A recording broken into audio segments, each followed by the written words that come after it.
Sutra Patanjali's. I'm continuing a little bit, and I was talking Patanjali focus in the mental health first, in the first chapter, and emotional health in the second chapter. We still in the mental health, how to deal with the mind. When you keep thinking of the mind has the 5 obstacles, or I would call the mind have a 5 fluctuations or 5 filters. And because Chitta Vritti, you cannot define this is that. It's like just imagine, even after many years I'm reading, it can be also ripples on the water, or the water itself can be dirty. And both are applicable. It can be the water is, let's say you take an example, lake. So the lake, the water of the lake can be a little bit brown. That also Chitta Vritti. Or if any stone dropped on the lakes and then the water ripples, the ripples also part of the Chitta Vritti. Both are applicable here. And there are 5 Chitta Vrittis we are still going step by step. The first one is the right perception, how we are perceiving things correctly.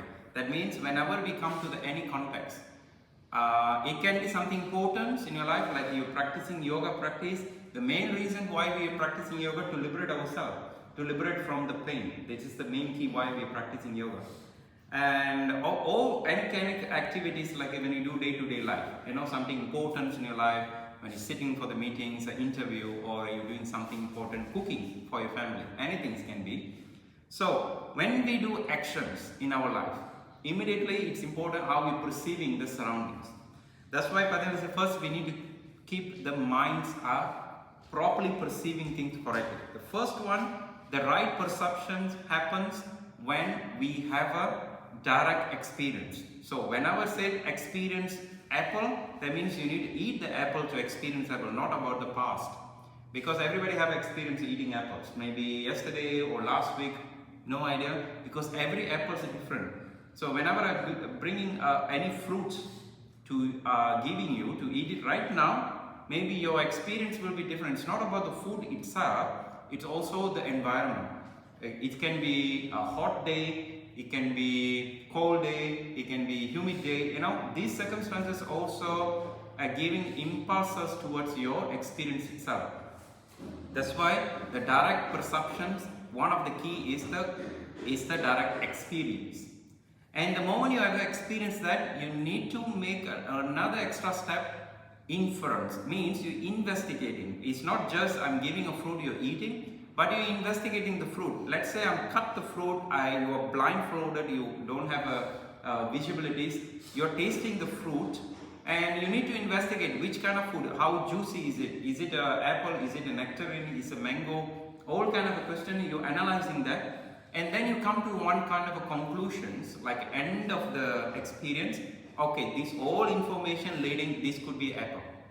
And this is the same way we need to apply in the yoga sadhana. Whenever we do yoga practice, it's not about what we done before, what we are trained before, it's about today, right now. Because our circumstances are always different. And these 2 methods is very important, direct experience and then inference. It's the key to get the direct perception. What will happen when we don't have direct perceptions? That means we always fall into the other 4 category, which is misperception always happen. Misperception is the key why we suffer and why our mental health cannot sustain in the optimum.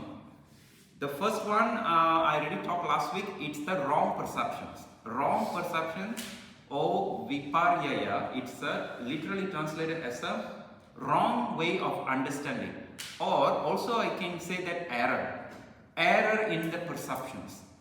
How the error can be perceived?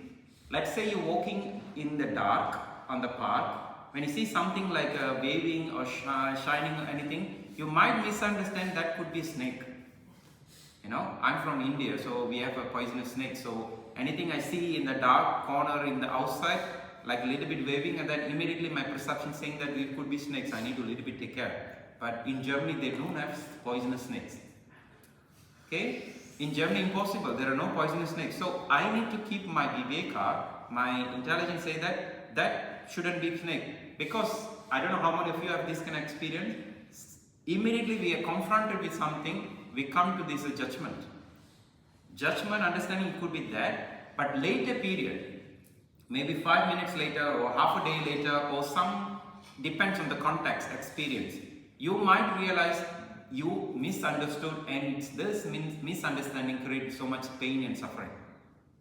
And this viparyaya here means we are not misunderstanding with something wrong, like completely out of this context, like a fantasies, like for example, we imagining a cow in a purple color, you know, imagining I'm having a long nose like a Pinocchio and like 4 arms like a Krishna. No, this is a completely fantasizing. That's what Patanjali talking about the next one. This I want to keep these two parallels comparison for today's practice, because Viparyaya and Vikalpa, these are two things are sometimes make us to understand things completely wrongly. One, Viparyaya means we have misunderstood from the reality to something little bit different, but the different could be also reality. As I said, we mistaken a rope as a snake. Rope exists, snake exists. But the third one is, it's something beyond of this reality. It's something imagination. We imagine something doesn't exist. And this is we call connected to the mental health. And this is Sattva Jnana is connected to the verbal and vibrations. It's much more subtle because we have 5 senses: eyes, nose, tongues and skin. These 4 senses are connected to the first one, misunderstanding with something like a rope with a snake. The second one, Vikalpa, it's something connected to beyond of that, it's connected to the vibrations. Vibration sound, which we said, you imagine something doesn't exist in the world. Okay? And like an Avatar movie, you know, you imagine something creature doesn't exist. Maybe it exists, we don't know. There are no proof that it exists. But we are creating in our mind and then we suffer. And a lot of the mental illnesses connected to this category. And Patanjali already talked about this. These 2 things are mainly make us not in the present moment to perceive correct things. So for today's practice, I want to observe from time to time, okay, so mostly like us, we fall into this first category, Viparyaya, because we always have this quick understanding certain things. We want everything quick, but at the end of the day, we are misunderstood everything because we don't give enough space so that we get enough information. So whenever we do any actions, important action in our life, we need to give enough time so that all the 4 senses, eyes, nostril, tongues and skin, perceiving enough information and come to the conditions later, aha, this is my experience. If you rush, probably whatever conclusions we coming, the conclusion always comes from the projection from the past experience. You know, you projected from something behind, something you done last week, something you done previously, from culture or something you read it, something from your phone, anything, nothing related to the direct perception, that's not included because that can be misunderstood in that context. Maybe you are checking in YouTube how to do this yoga posture, okay, how to do this trikonasana, all the details there. Until you practice yourself, you don't know this could be fit for you, you're not fitting for you, you don't know. You have to apply in your body, today, right now. Then you know, okay, these all techniques, okay, half of the techniques works for me, half of the technique doesn't work for me. And this is I'm talking about. Or I'm fantasizing, I'm coming in sitting cross-legged, I'm closing eyes, I'm just making a snap, and then I open my eyes, I'm in a trikonasana. That is the one, Vikalpa. This is pure fantasizing. We are fantasizing, we are doing that. There are benefits from that. In yoga practice, we have a fantasizing, we can use it. But for context of the mental health, this could be a little bit dangerous because we can all the time stay in the thought process. We are not drawing into the experience level.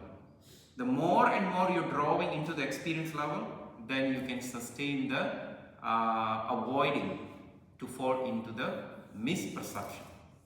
Clear?